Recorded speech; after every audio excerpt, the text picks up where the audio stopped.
하루아침에 당신 인생의 30년이 통째로 사라졌다면 어떨까요?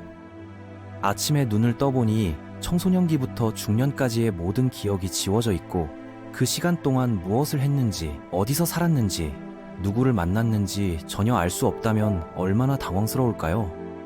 더 충격적인 건 이런 일이 지구 전체에 일어났다는 사실입니다. 우리가 살고 있는 이 행성의 역사에서 무려 10억 년이라는 엄청난 시간이 흔적도 없이 사라져버렸거든요. 오늘은 이 믿기 힘든 사라진 10억 년의 비밀에 대한 이야기를 해보겠습니다. 이것은 공상과학 영화나 음모론이 아닙니다. 과학계에서 인정하는 엄연한 사실이죠. 전 세계의 수많은 지질학자들이 150년 넘게 연구해온 결과이니까요. 1869년 어느 봄날 일리노이 웨슬리언 대학교의 지질학 교수 존 웨슬리 파월은 동료들과 함께 그랜드 캐년 탐사에 나섰습니다. 당시 서부 개척 열풍이 한창이던 시절이었죠. 많은 학자들이 미지의 땅을 탐험하며 새로운 발견을 꿈꾸고 있었습니다. 파월 역시 이 거대한 협곡에서 지구의 비밀을 찾아내겠다는 포부로 가득 차 있었어요. 그런데 그가 발견한 건 예상했던 답이 아니라 더욱 깊은 수수께끼였습니다. 마치 퍼즐의 중요한 조각들이 모두 사라져버린 것 같은 기이한 현상이었거든요. 그랜드 캐년은 지질학자들에게 천국과 같은 곳입니다. 마치 거대한 케이크를 옆으로 잘라놓은 것처럼 지층이 선명하게 드러나 있거든요. 보통 지구의 과거를 연구하려면 깊은 땅을 파야 하는데 여기서는 그냥 걸어 내려가면서 수십억 년 전 이야기를 읽을 수 있죠. 마치 시간 여행을 하는 기분이었을 겁니다. 각각의 암석층은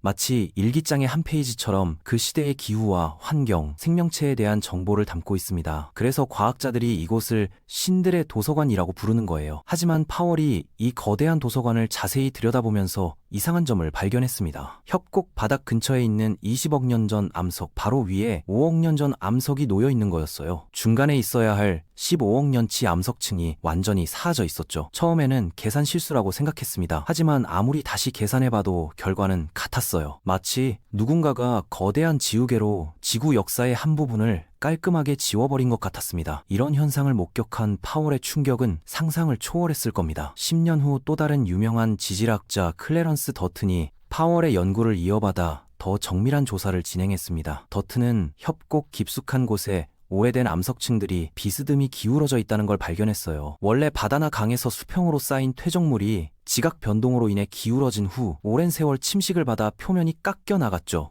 그 위에 다시 새로운 수평 퇴적층이 쌓인 겁니다. 문제는 이런 과정에는 엄청나게 긴 시간이 필요한데 그 시간 동안 만들어졌어야 할 암석들이 모두 사라져 있다는 점이었습니다. 마치 책의 중요한 챕터들이 모두 찢어져 나간 것 같았어요. 더 놀라운 사실은 이런 현상이 그랜드 캐년에서만 발견되는 게 아니라는 점입니다. 100년 전 스코틀랜드의 지질학자 제임스 허튼도 비슷한 현상을 관찰했었거든요. 시칠리아 포인트라는 곳에서 17억 년 전 암석과 5억 2천만 년 전 암석이 바로 붙어 있는 걸 발견했죠. 미국 서부의 여러 국립공원들에서도 똑같은 현상이 나타났습니다. 캐나다 로키 산맥, 브라질 고원, 호주 플린더스 산맥에서도 마찬가지였어요. 이건 특정 지역의 문제가 아니라 지구 전체의 문제였습니다. 일리노이 대학교의 스테판 마샤크 교수는 이런 부정합이 지구상 어디에나 존재한다고 단언했습니다. 유럽처럼 지표면에 잘 드러나지 않는 곳에서도 땅을 깊이 파보면 똑같은 현상을 발견할 수 있다는 거죠. 마치 보이지 않는 거대한 힘이 지구 전체에서 동시에 작용한 것 같았습니다. 과학자들의 계산에 따르면 총 100억 입방킬로미터에 달하는 어마어마한 양의 암석과 토양이 흔적도 없이 사라져버렸어요. 이는 지구 역사의 약 25%에 해당하는 시간입니다. 상상해보세요. 인류 문명사의 4분의 1이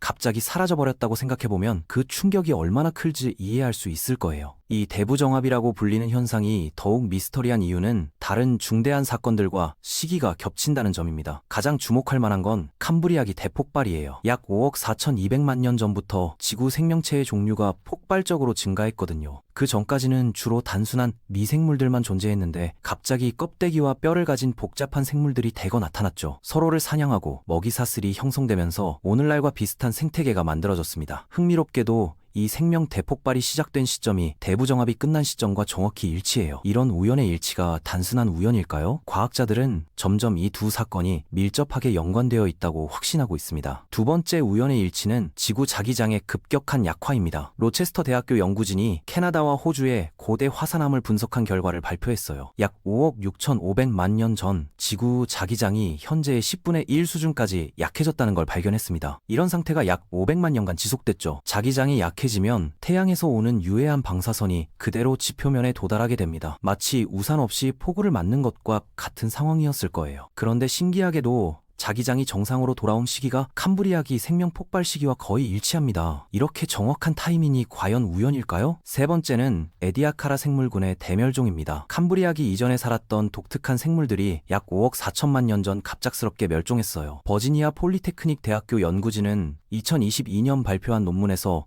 놀라운 주장을 했습니다. 당시 지구상의 모든 생물종이 서식지에 관계없이 동시에 멸종했다는 거예요. 마치 누군가가 리셋 버튼을 누른 것처럼 생명의 역사가 새롭게 시작된 겁니다. 이런 전면적인 멸종 후 바로 캄브리아기 생물들이 등장했다는 사실이 매우 흥미롭죠. 이렇게 많은 우연의 일치가 과연 우연일까요? 과학자들은 이 모든 현상들이 서로 연관되어 있다고 보고 있습니다. 하나의 거대한 사건이 연쇄적으로 여러 현상을 일으켰을 가능성이 높다는 거죠. 그렇다면 대부정합의 원인은 무엇일까요? 현재까지 제시된 가설들을 차례대로 살펴보겠습니다. 각각의 이론들은 나름대로 설득력 있는 증거를 가지고 있어요. 가장 유력한 이론은 눈덩이 지구 가설입니다. 이 이론에 따르면 약 6억 5천만 년 전 지구가 극지방에서 적도까지 완전히 얼음으로 덮였다고 해요. 거대한 빙하가 불도저처럼 지표면을 긁어내면서 두께 14km에 달하는 암석층을 모조리 바다로 밀어넣었다는 겁니다. 상상만 해도 끔찍한 광경이죠. 이를 뒷받침하는 증거로 지르콘이라는 광물 결정체가 제시됩니다. 지르콘은 마그마가 식으면서 형성되는 매우 단단한 광물로 주변 환경의 화학적 정보를 오랫동안 보존할 수 있어요. 과학자들이 약 3만 개의 지르콘 결정을 분석한 결과 당시 엄청난 양의 대륙 지각이 바다로 이동해 마그마로 변환됐다는 증거를 찾아냈습니다. 또 다른 이론은 초대륙 로디니아의 분열과 관련이 있습니다. 로디니아는 현재의 모든 대륙이 하나로 합쳐져 있던 초대륙이에요. 오늘날의 모든 땅덩어리가 하나로 뭉쳐 있었다고 생각해보세요. 약 8억 5천만 년에서 6억 8천만 년 전 사이 이 초대륙이 분열하면서 대규모 지각 변동이 일어났죠. 2018년 북미 오자크 고원 연구에서 이 시기에 수 킬로미터 높이의 암석이 융기했다가 침식으로 사라졌다는 증거가 발견됐습니다. 거대한 대륙의 충돌과 분열 과정에서 지표면이 격렬하게 변화했다는 설명이죠. 마치 거대한 퍼즐 조각들이 흩어지면서 엄청난 혼돈이 벌어진 것 같았을 거예요. 흥미롭게도 이 두 이론은 서로 연결되어 있습니다. 로디니아 분열로 인한 대규모 침식이 기후 변화를 일으켜 눈덩이 지구를 만들었다는 거예요. 침식 과정에서 암석과 대기 중 이산화탄소가 화학 반응을 일으키면서 온실가스가 크게 줄어들었죠. 마치 난방을 꺼버린 것처럼 지구 기온이 급격히 떨어져 전체 행성이 얼어버렸다는 겁니다. 비가 내리면서 암석을 용해시키고 이때 생긴 탄소 이온이 바다로 흘러가 탄산칼슘으로 침전되면서 대기 중 탄소가 암석 속에 갇혀버린 거죠. 그런데 이 이론들도 완벽하지는 않습니다. 가장 큰 문제는 타이밍이에요. 모든 증거에 따르면 지구는 대부정합이 끝나기 수백만 년 전에 이미 충분히 따뜻해졌어야 하거든요. 왜 그 사이 시간 동안에 퇴적층이 전혀 남아있지 않는지 명확하지 않습니다. 연구진들은 얼음이 녹은 후에도 새로운 육지가 형성되는데 오랜 시간이 걸렸을 거라고 추정하지만 억지스럽죠. 지구 자기장 약화 현상도 여전히 수수께끼입니다. 과학자들은 지구 내핵과 멘틀 사이의 복잡한 상호작용이나 판구조론적 변화 때문일 거라고 추정하고 있어요. 하지만 구체적인 메커니즘은 여전히 불분명합니다. 더 이상한 건 자기장이 캄브리아기 생명 폭발과 거의 동시에 정상으로 돌아왔다는 점이에요. 이런 정확한 타이밍이 단순한 우연의 일치일까요? 아니면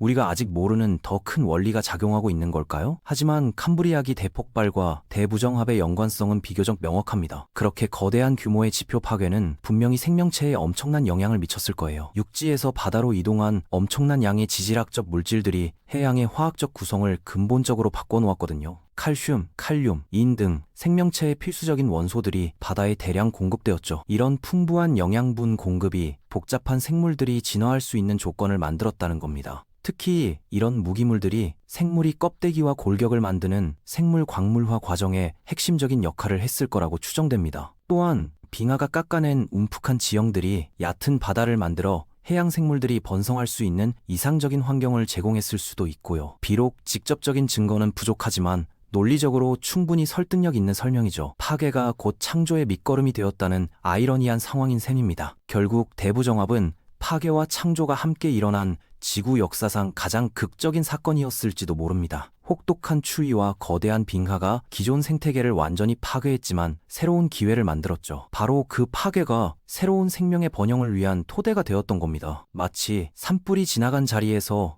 새로운 식물들이 더욱 왕성하게 자라나는 것과 비슷한 원리일 수 있어요. 이런 관점에서 보면 지구의 역사는 단순히 점진적인 변화의 연속이 아니라 극적인 파괴와 창조가 반복되는 드라마틱한 서사라고 할 수 있겠죠. 이 거대한 수수께끼는 아직도 과학자들을 매혹시키고 있습니다. 150년 전 파월과 더튼이 처음 발견했을 때만 해도 단순한 지역적 현상으로 여겨졌던 대부정합이 이제는 완전히 다른 의미를 갖게 되었어요. 지구 전체 생명사의 가장 중요한 전환점이었다는 걸 알게 됐거든요. 앞으로 더 많은 연구와 새로운 기술의 발달로 이 미스터리가 완전히 해결될 수 있을까요? 아니면 지구는 여전히 우리가 모르는 더 큰 비밀을 간직하고 있을까요? 분명한 건 대부정합이 보여주는 것처럼 우리가 살고 있는 이 행성의 역사는 우리 상상보다 훨씬 더 극적이고 신비롭다는 사실입니다. 매일 우리가 밟고 서 있는 이 땅 아래에는 10억 년이라는 엄청난 시간의 흔적이 감춰져 있다고 생각해 보세요. 그리고 그 사라진 시간이 오늘날 우리가 존재할 수 있게 해준 결정적인 순간이었을지도 모른다는 사실 말이에요.